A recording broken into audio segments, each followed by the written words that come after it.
The man standing outside the flagship store looked nothing like the billionaire whose name was engraved on the company's annual reports. His faded denim jacket hung loosely over his shoulders. His shoes were worn at the edges, and the small backpack slung across his back looked as though it had survived years of hardship. A week-old beard covered his face, and exhaustion shadowed his eyes, yet hidden beneath that ordinary appearance was a secret that could change several lives before the sun set. What no one inside the store knew was that the struggling customer hesitating near the entrance was actually the anonymous CEO who owned every branch across the country, and today, he had come searching for a truth that financial reports could never reveal. Before we begin this emotional journey, take a moment to like this video, comment below where you're watching from, share this story with someone who believes kindness still exists, and subscribe to Kindness Hub if you believe one act of compassion can change a person's life forever. At 39 years old, Rylan Mercer had built one of the fastest-growing home goods retail chains in the country. His company, Hearth and Haven, employed thousands of people and generated millions in revenue each year. Business magazines called him a visionary, investors called him a genius, but after the death of his mother 3 years earlier, Rylan stopped caring about awards and headlines. His mother, a single parent who had worked 2 jobs for most of her life, used to tell him something he never forgot. Success wasn't measured by how many people worked for you. It was measured by how many people felt valued because of you. Those words haunted him. As Hearth and Haven expanded rapidly, complaints had quietly begun appearing in customer surveys and employee reports. They weren't about product quality or prices. They were about something far more troubling. Customers felt ignored, employees felt invisible, store managers were chasing targets while forgetting the people standing right in front of them. During a quarterly meeting, executives assured Rylan everything was under control. Charts looked impressive. Sales numbers continued climbing, but Rylan remembered another lesson from his mother: numbers can lie.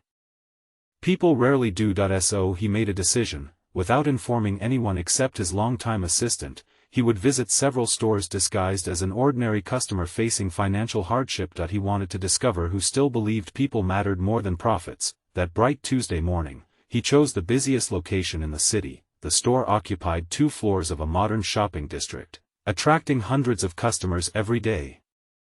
Large banners advertised seasonal discounts while upbeat music echoed through the entrance. Rylan took a deep breath and stepped inside. Within seconds, he noticed something unsettling. Employees moved quickly from one customer to another, but their attention seemed selective. Well-dressed shoppers carrying designer bags received warm smiles and immediate assistance. Meanwhile, an elderly man struggling to reach a product on a high shelf waited unnoticed. A young mother trying to calm her crying toddler looked increasingly overwhelmed. Rylan wandered through the aisles, observing quietly. Several associates glanced at him before quickly looking away. One employee frowned when she noticed his worn clothing, another walked past him without acknowledgement. Nearly 15 minutes passed. No greeting. No offer to help. No eye contact. He picked up an expensive coffee machine and studied the display tag. Nothing. He moved toward the furniture section, pretending to compare prices while carefully watching employee interactions. A salesman approached a customer wearing a luxury watch. Within seconds, another employee offered complimentary design advice to a couple discussing a dining table. Rylan stood alone, invisible. The experience stirred old memories he had spent years trying to forget. He remembered accompanying his exhausted mother to department stores when money was tight. He remembered salespeople assuming they couldn't afford anything. He remembered the humiliation in his mother's eyes whenever someone judged her appearance before hearing her words. For a moment, he considered leaving. Then he noticed someone across the showroom. A young employee with her dark hair tied neatly into a ponytail was helping an elderly woman compare lamp shades. Unlike the others, she wasn't rushing, she listened patiently, she smiled genuinely. Most importantly, she treated the customer as though she truly mattered. Her name tag read, Maris Calder. When she finished assisting the elderly woman, she noticed Rylan standing alone near the furniture displays. Instead of glancing away like everyone else, she walked toward him. Her expression held no judgment, only concern. She asked if he needed help finding anything. Rylan hesitated before explaining that he had recently moved into a small apartment after losing his job several months earlier.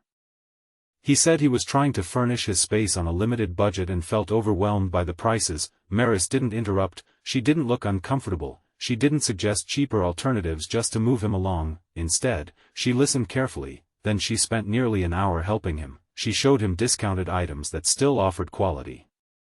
She explained financing options without pressure.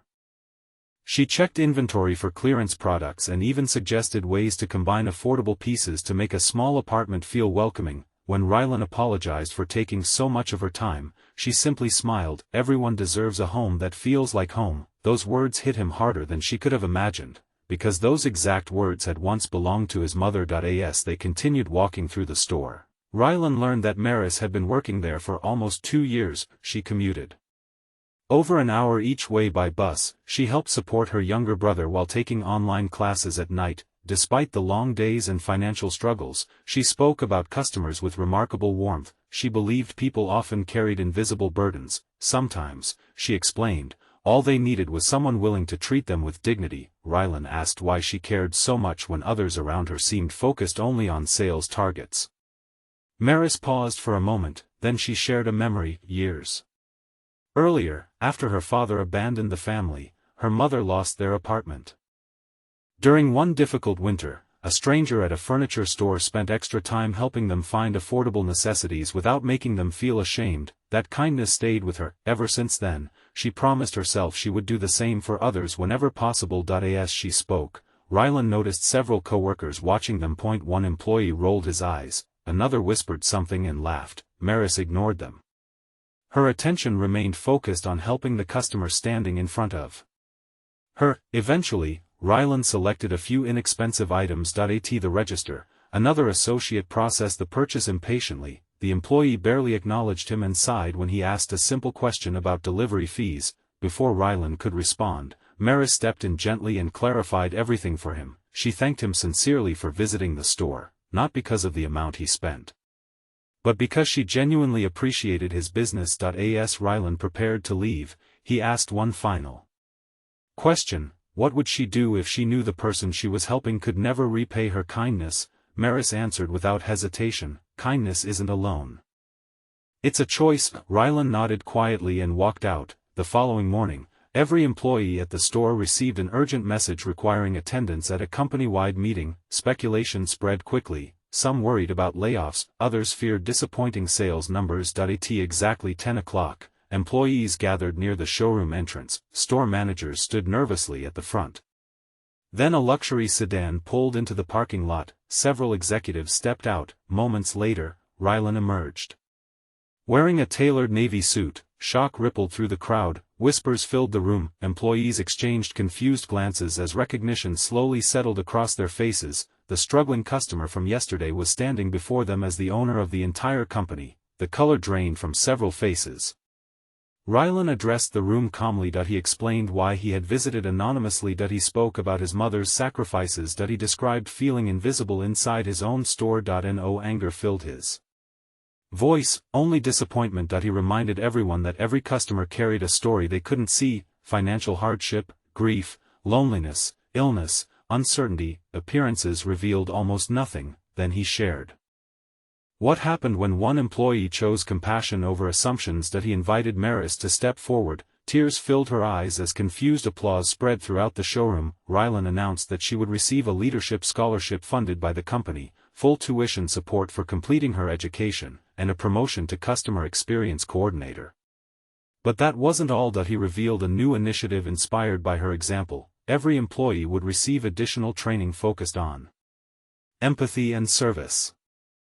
Performance evaluations would no longer rely solely on sales metrics. Kindness would matter, compassion would matter, human connection would matter, because the true value of a business wasn't measured by revenue. It was measured by how people felt when they walked through the doors. Over the following months, the culture inside the store transformed. Employees began noticing customers who needed assistance. Managers encouraged patience instead of pressure. Customer satisfaction improved, but more importantly, people felt seen. Mercer continued working with the same quiet compassion that had changed everything, only now, she inspired others to do the same. One afternoon, several months later, Rylan returned to the store unannounced. This time, he watched a young employee helping an elderly customer reach items from a high shelf. Another associate comforted a stressed mother juggling shopping bags and a crying child. Across the room, Maris smiled as she trained new team members, Rylan realized.